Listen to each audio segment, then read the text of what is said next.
Hi friends and students, this is Keval Krishan. You are watching KK English classes. इस video में हम sentence improvement का part 2 करेंगे।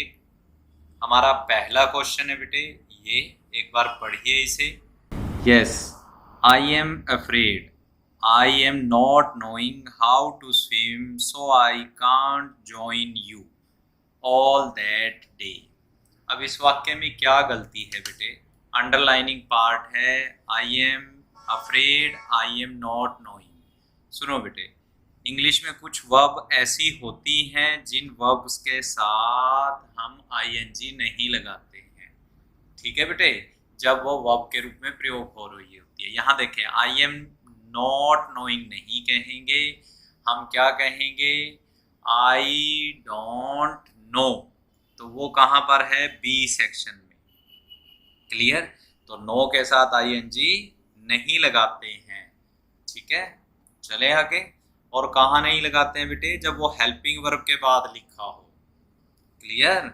जैसे ही जैमार, वाजवार, हैज, हैव के साथ बीन लगाकर वर्ब की फर्स्ट फॉर्म के साथ आईएनजी नोइंग में नहीं लगाना है। क्लियर बेटे? टू समझ गए? चलो जी, अगला question. The meeting will start when the manager is arriving. सुनो बेटे, ये जो व्हेन है ना, ये इफ की तरह से काम करता है। क्लियर? जैसे कंडीशनल सेंटेंस का काम करते हैं बेटे, ये भी हमें क्या ध्यान रखना है? यदि आपको व्हेन में कहीं वर्ब की व्हेन से पहले या बाद व्हेन से पहले आपको शैल विल मिल जाए, ठीक है, उसके साथ वर्ब की फर्स्ट फॉर्म शैल विल मिल जाता है ना बेटे, तो आपने दूसरी तरफ क्या लगानी है? वर्ब की फर्स्ट फॉर्म लगानी है। क्लियर? तो यहाँ पर क्या आएगा? अराइव्स। समझ गए बेटे? चलो जी, अगला question. The student asked the teacher if he can come in. अब इस वाक्य में क्या है बेटे? यहाँ पर इफ का प्रयोग ना बेटे कंडीशनल सेंटेंस के रूप में नहीं हो रहा है।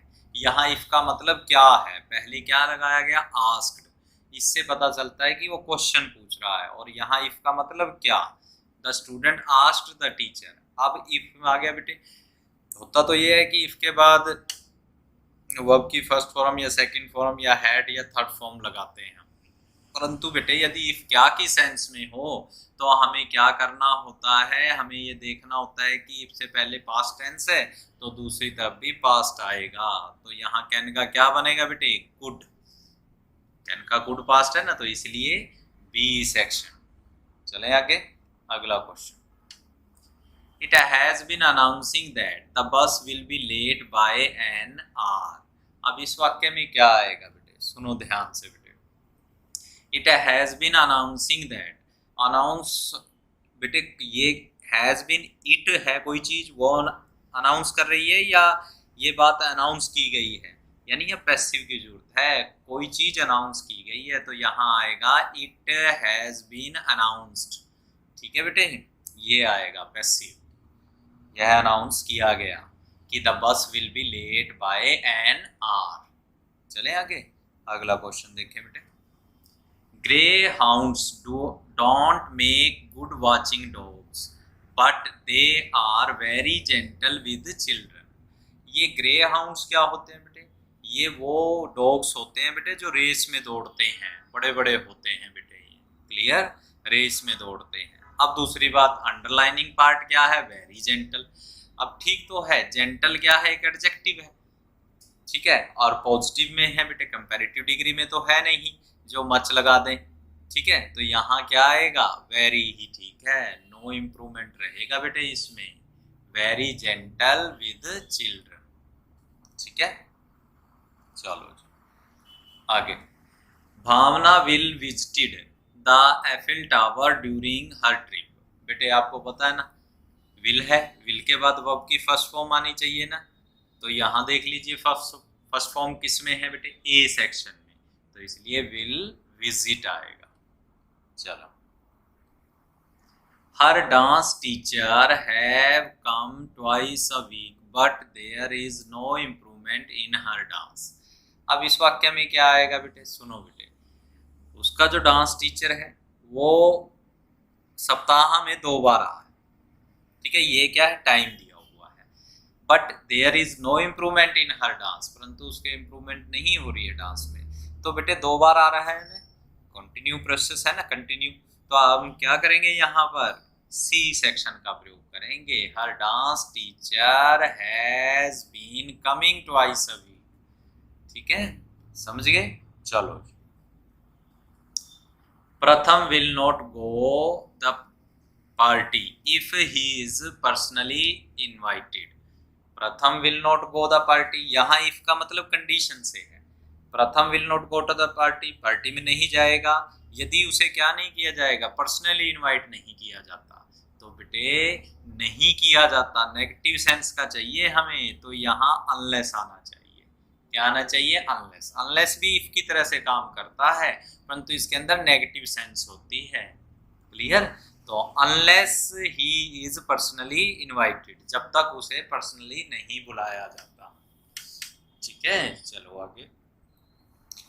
सिमरन is more intelligent than any other girl in the class, ठीक है, किसी दूसरी लड़की से अच्छी है क्लास में, तो द मोर इंटेलिजेंट तो आ नहीं सकता, ठीक है। मच इंटेलिजेंट आएगा नहीं क्योंकि देन आया हुआ है बेटे। और नो इम्प्रूवमेंट, हाँ जी, या मोस्ट इंटेलिजेंट, मोस्ट भी नहीं आएगा क्योंकि मोस्ट तो आ ही नहीं सकता। तो इस वाक्य में नो इम्प्रूवमेंट है बेटे। क्लियर। कौन सा सेक्शन, सी सेक्शन। आगे चलें। Vivek was astonished at his failure in the exam. Vivek was astonished, आश्चर्यचकित हो गया, एट हिज फेलर, उसकी असफलता पर, इन द एग्जाम, एग्जाम के अंदर। तो बेटे इस वाक्य में no improvement, at his failure ठीक है बेटे, इन हिज फेलर नहीं कहते, एट हिज फेलर ही कहते हैं बेटे। चलो नो इम्प्रूवमेंट पे निशान लगा दें। चले अगला question. Rashmi is not only smart but very beautiful. सुनो बेटे, ये नॉट ओनली होता है ना, इसके साथ बट आल्सो का जोड़ा होता है। देखो बट आल्सो कहाँ है, ये रहा बट आल्सो, ठीक है। तो डी सेक्शन बेटे। चलो। I will be at the parlour near 5 PM, near 5 PM नहीं, 5 बजे तक, और टिल में तक की सेंस होती है बेटे, तो इसलिए निश्चित टाइम के लिए till. someone must being killed, someone must being killed, गलत। ये जो being है मस्ट मॉडल है, मॉडल्स के बाद क्या आती है, वर्ब की फर्स्ट फॉर्म आती है। अब देखिए यहाँ पर वर्ब की फर्स्ट फॉर्म किस में है बेटे, हैज आ नहीं सकता, बीन आ नहीं सकता, तो क्या बचा, हैव। ये है फर्स्ट फॉर्म के रूप में प्रयोग हुआ बीन लगा करके, ठीक है ना। हैव, हैड, हैड होती है ना, तो यहाँ हैव फर्स्ट फॉर्म की सेंस दे रहा है, तो यहाँ आएगा ए सेक्शन। चले बेटे आगे। अगला question. All was surprising to find that he was not with. कहता है सारे आश्चर्यचकित हुए। ऑल का प्रयोग यहाँ संख्या के लिए किया गया है, ठीक है बेटे। तो ऑल सारे हुए ना, तो वर यहाँ पर प्लूरल बनेगा ना बेटे, सिंगुलर वॉज तो सिंगुलर है, वर प्लूरल है ना, तो वर आएगा यहाँ। The chairman appointed her as a secretary as she is efficient. Efficient का मतलब क्या होता है, कार्यकुशल। भी चेयरमैन ने उसे सेक्रेटरी रखा है। अब सुनो बेटे, ये अपॉइंटेड वर्ब है ना, इसके पीछे जब यदि कॉम्प्लीमेंट लगाना हो, ये कॉम्प्लीमेंट है बेटे, हर एज ए सेक्रेटरी, ठीक है ना, समझ गए। तो कॉम्प्लीमेंट यानी पूरक, उसे रखा है, तो समझ गए। तो ऐसी स्थिति में ना एज आया करता ना ए आया करता, तो क्या लगाया करते हैं बेटे, सी सेक्शन लगाएंगे, ठीक है बेटे। चलो अगला question. He promised to mend his ways. He promised, उसने वादा किया, टू के बाद वर्ब की फर्स्ट फॉर्म आती है, आई हुई है, तो बेटे इस वाक्य में कोई गड़बड़ है ही नहीं, नो इम्प्रूवमेंट है। चले आगे। अगला क्वेश्चन देखो बेटे। इट मस्ट बीइंग, फिर गड़बड़ हो गई, क्योंकि मस्ट के बाद तो क्या आना चाहिए, वर्ब की फर्स्ट फॉर्म आनी चाहिए, एकदम पकड़ में आती है बात, आनी चाहिए ना। तो क्या लगाएं, हैव लगाएं, हैज लगाएं या बीन, यही लगेगा, हैव बीन। क्यों लगेगा, क्योंकि हैव फर्स्ट फॉर्म भी काउंट होता है, ठीक है। चलो आई कॉल्ड यू, ठीक है, and you did not pick the call, मैंने तुम्हें फोन किया और तुमने उसे पिक नहीं किया। और नहीं कहते बेटे, जब विपरीत बात होती है ना, जब वो पिक कर लेता और तुमने पिक किया फिर तो ठीक थी, जब विपरीत बात हो जाती है तो फिर हमें बट लगाना चाहिए, परंतु। समझ गए बेटे? चलो जी अगला क्वेश्चन देखो। We sat there enjoy the view. अब यहाँ क्या आएगा, हम वहां बैठ गए, क्या करने के लिए बैठ गए, क्या करने के लिए, आनंद लेने के लिए, यानी कार्य, उस व्यू को देखने के लिए, कार्य चल रहा था ना देखने का, तो इंजॉय नहीं इंजॉइंग आएगा, बी सेक्शन, ठीक है। चलो, I you and she are the best brains hair.